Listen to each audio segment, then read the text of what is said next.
Christiandex CYInterview covering Las Vegas and the world. If you have not already, please consider subscribing to our YouTube channel to keep up with everything we have going on here in Las Vegas and beyond. We greatly appreciate your support of hitting that subscribe button below. Today we're going to talk about we are just days away from the Paris Olympics taking place, the 2024 Summer Olympic Games taking place in Europe. I think everybody gets excited about the Olympic opening ceremonies where all the countries walk in with all of their competitors who will be competing in various sports, from swimming to track and field to water polo to basketball to gymnastics and everything else in between. It's going to be obviously, no doubt, an interesting Olympic Games. Simone Biles is returning. But one of the things that we should also be focusing on, with the increased popularity of the WNBA continuing to move forward, attendance records continuing to be set, the women's basketball team, Team USA, will be going for its 8th straight gold medal in this Olympics. Of course, what will be very interesting is, now focusing here in Las Vegas. On the local side, Las Vegas Aces stars A'ja Wilson, past CYInterview guest, of course, Jackie Young, Kelsey Plum, and Chelsea Gray are all going to be playing for Team USA. So 4 of Las Vegas's Aces stars will be on Team USA this year as they try to win another gold medal. The competition is going to be very interesting, no doubt, as the years go on. Women's basketball more competitive across the world than it ever has been, in my opinion. So let's just look at it as follows.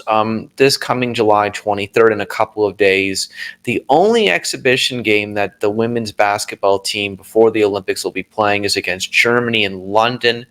And then now you're looking at their Olympic competition before we get to future playoff rounds, consists of the following. July 29th, they will play Japan.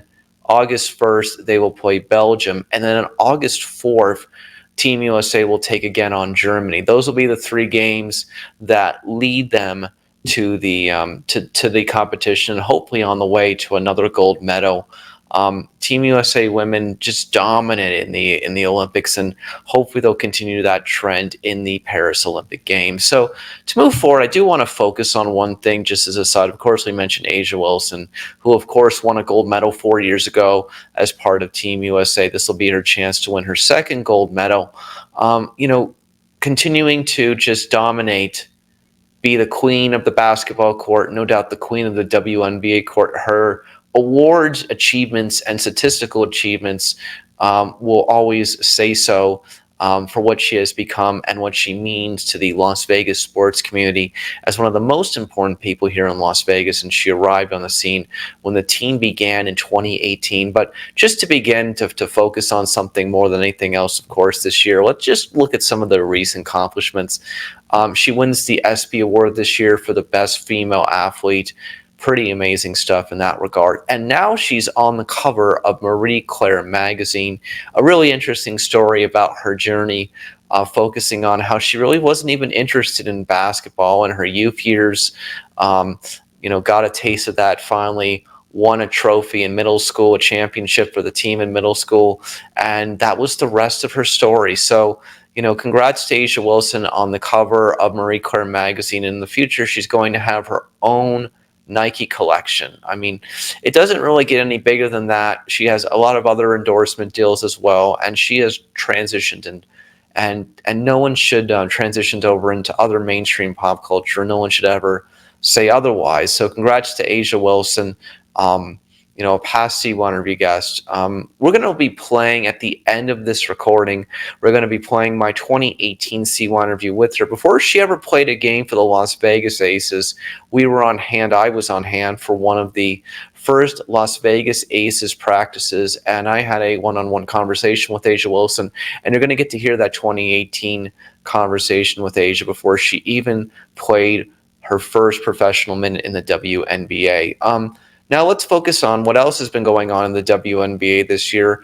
The Indiana Fever, of course, with Kane Clark who is continuing to get a lot of attention from this rookie class. The Indiana Fever have 11 wins so far this year, going into this break in between the Olympics and the rest of the WNBA season. And I have to just say, looking at that overall, they're 2 wins away. What are the Indiana Fever going to be like in future years with Caitlin Clark? If this is her first season in the WNBA and they're in 7th place, they're going to make the playoffs if they keep winning enough. The Fever did not make the playoffs last year. What does this say about what the future of the Indiana Fever could be like? I think this WNBA season is beyond competitive from top to bottom. And the Las Vegas Aces, of course, are right in there. They'll be in the playoffs, no denying that. But there's going to be a lot of competition for the Las Vegas Aces to win their 3rd straight WNBA championship. And now focusing on the Chicago Sky, where Angel Reese is and has been getting a lot of attention. Of course, she was at the Met Gala a few months ago and is getting her own mainstream crossover attention, much like Caitlin Clark as well.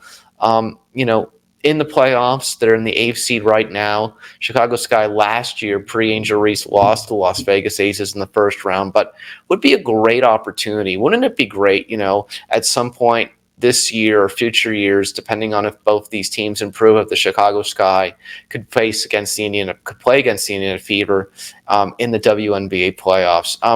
The reality of what it comes down to is that there's only going to be absolute growth and strength for the league as the years go on. And I'm just going to say, at the end of the day, both Angel Reese and Caitlin Clark have to come for Angel Reese and Caitlin Clark. They both have to come for A'ja Wilson's crown. There's no denying that. They have to come for A'ja Wilson's crown. She is the queen of the basketball court and the best basketball player in the world on the women's side. I agree with that, according to the Marie Claire article. There's no denying that, again, with her MVPs and national championships, gold medals, and WNBA championships, and her statistical achievements. How could you ever say otherwise about A'ja Wilson at that point? So with that being said, this is Chris Yannick for CYInterview. Good luck to Team USA, the women's team in Paris. We hope they bring back another gold medal. We believe that they probably will. And now, here is my CYInterview from 2018 with A'ja Wilson after she was drafted by the Las Vegas Aces a few weeks later, before she ever plays a WNBA game. I'm Chris Yannick for CYInterview. If you have not already, please subscribe to this YouTube channel to keep up with everything we have going on here on CYInterview from Las Vegas and beyond. And I will absolutely will see you in the next one. You're on CYInterview. This is Chris Yannick for CYInterview. We're here today at the practice facilities for the Las Vegas Aces with A'ja Wilson, center, first-round pick, number 1 pick of the WNBA draft of 2018. A'ja, thank you so much for being here. How are you? I'm doing great. Thank you so much for having me. So let's just talk, beginning with this. With all the practicing you've done, and obviously you've got a chance to get on the court now, what have you learned about your game compared to when you were in college so far? What the biggest thing that I've learned is I still have a lot of stuff in my tank and in my toolbox that I can use and help expand my game. So that's a good thing of finding knowing that you're not done yet. Normally when you get to the pros, it's kind of like finally made it. Like, this was my goal, but at the same time to find out that you still have something left in your tank that you can share with this game of basketball, and to be able to play under a great coach like Coach Lambier, it's been amazing so far. I read this online and I wanted to verify this. Is it true that you get nervous before you go out on the court every time? Mm-hmm. Every time, every game, no matter who we're playing against, no matter what the media or the odds may have on the team that I'm on, I get super duper nervous. I get the jitters. I get really, really nervous. But once I kind of get out there, my teammates, and I feel the energy within us, it starts to go down. Why? I don't know. I think it's just the hype and the excitement of the game of basketball, and it's really game day. Like, you work so hard to reach the game day, and you prep so much for game day, and for it to finally be there, I just get the jitters because I'm excited. I'm super duper excited just to get out there and play, and just be with my teammates. You hinted to Holly Rowe at the WNBA draft that you had to deal with a lot of struggles and overcome a lot of things. Does that connect to the nervousness at all, or are they just completely different things? I think they're completely different things. When I look at just kind of the adversity that I faced with the teams that I was on and just within myself and how hard I am on myself, I really kind of look at it as a blessing. Like, I really made it this far. I made it out of something that in that moment, I probably didn't imagine me getting out of it. But I think it's completely different from when my nerves of just a game of basketball. Because basically you went to South Carolina, and South Carolina did not have a basketball history of being a national champion, so you took a chance. Yeah, I did. I took a huge chance at the age of 16. I mean, I really trusted Coach Staley and her program and what she stood for, and I kind of went out with a leap and got really, really lucky and blessed to have the opportunity to bring something back to my home state that, is never really on the map like that. So now, South Carolina is a powerhouse of the SEC. So I look at this scenario and I say to myself, so you go from South Carolina out here to Las Vegas. What's the transition been like? Oh man, the transition has been pretty smooth. Definitely me driving has been a huge transition. I mean, in South Carolina, you kind of get the little friendly ways or something, but here in Vegas, people pull right in front of you and they don't care. So, I mean, my biggest transition is, East Coast, West Coast. It's hot out here. It's very hot and dry. I mean, we're in a desert. But, I wouldn't trade it for the world. I love Vegas. I would have never imagined myself living in Vegas, but I'm happy to be here. How you present yourself, it seems like you are somebody who just wants to go out and play basketball, and all of those accolades that you have received are just kind of secondary. Is that fair to say? Oh yeah, definitely. My biggest thing, I don't go out saying I want to win this and that. I just go out there and have fun. I'm blessed with a great group of teammates and a coaching staff, and I take that and I just play off that. I feed off that.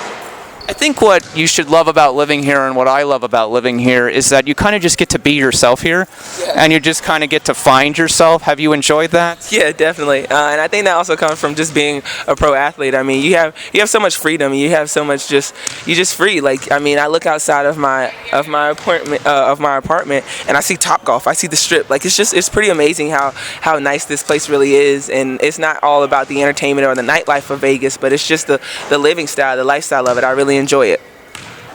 Okay, so here's something we're going to go back in time to. I would consider you for South Carolina. I'm a graduate of the University of Florida, was there when Tim Tebow was there. I consider you to be what you became at that university, to be the Tim Tebow of South Carolina. You were the face of your university, and you have become that. What has that really meant to you? Oh man, it's meant a lot to me, especially just being from South Carolina. That's my home state, born and raised, and for me to kind of become the face of a university, it's really something special, and I take a lot of pride in. I mean, I wherever I go, South Carolina is always going to be attached to me, and I love that. I love that feeling of it. I love that blessing, and just knowing that I made my home state. I brought my state together in a positive way of women's basketball. How will the first pro game, regular season game, be different than the first college game, you think? I'm not sure. I think it'll just be different to where I'm just out there with different teammates, different coaching staff. I think it's going to be a good different. I'm glad that I have this opportunity to take my talents to the next level, but I know the nerves are still going to be there and the excitement is still going to be there. But I just really hope that everyone, come out and support us and watch us and love the game as much as we do. What's been the biggest challenge in practice so far? Have you seen something that you've never seen before? You're like, oh man, I can't believe that. No, not really. I think my biggest challenge is, the pace of it. It's not necessarily the pace of up and down, but the pace of the information that you have to pick up, because we have our season's 3 months long, and we play probably every single week. So it's a shorter period of time that we have to get through. So probably the pace is really eye-opening to me.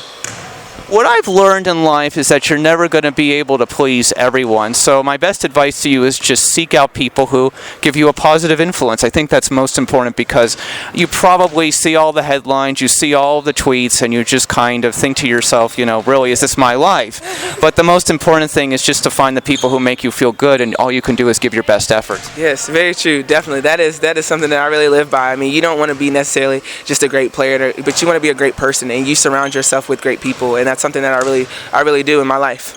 So is Blake Griffin your dream pickup game opponent? Is there somebody else? Who would you want to play against on the court if you had a choice? Yeah, I would love to play against Blake Griffin. I'll probably be starstruck that I probably would pass out, but that's something that I would love to play against. He'll probably beat me, but hey, at least I'll enjoy the moment. So when you got that message at the WNBA draft, It was super surprising. I thought it was going to be Coach Lambier, congratulating me, welcoming me to Vegas and the Aces. But no, it was Blake Griffin. So I was very caught off guard. I was super excited. I had to watch it like 5 times. And I can't even put into words how happy I was. I think I was the happiest girl on earth that night. okay, you must be a really big fan of Fresh Prince of Bel-Air. Oh my goodness, I love Fresh Prince. Like my college intro handshake was Jazz and Fresh Prince, their little clapping, the snap. I love Fresh Prince. I have all the seasons of them. I love Will Smith, so yes, I am a huge Fresh Prince fan. So, now you get these great opportunities to meet new people and socialize with new people. So who do you most want to meet? Will Smith. Easily. That is I've met Blake Griffin, so I'm kind of good. But Will Smith, Will Smith is my next person that I have to meet. Sometimes I want to say Beyonce, but Will Smith is right now. Will Smith is my number one person. He's just such a he's a great feeling person. He's humble and I just love him so much. I think that you have to realize at this point, though, I'm sure you think about South Carolina and Columbia about every maybe hour or other hour. You probably think about it, but I think what I can say to you is that you probably know that they're all paying attention and they're there with you even though they're not here. Yes, definitely. Gamecock Nation is always behind me, and then that's what I love about our fan base.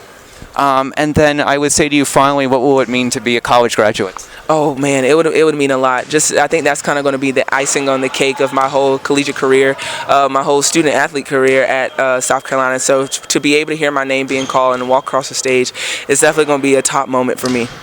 Well, Asia Wilson, thank you so much for your time today. Hang around with me for a moment, and thanks so much for being on CYInterview, and good luck this season. Thank you so much. Thank you for having me.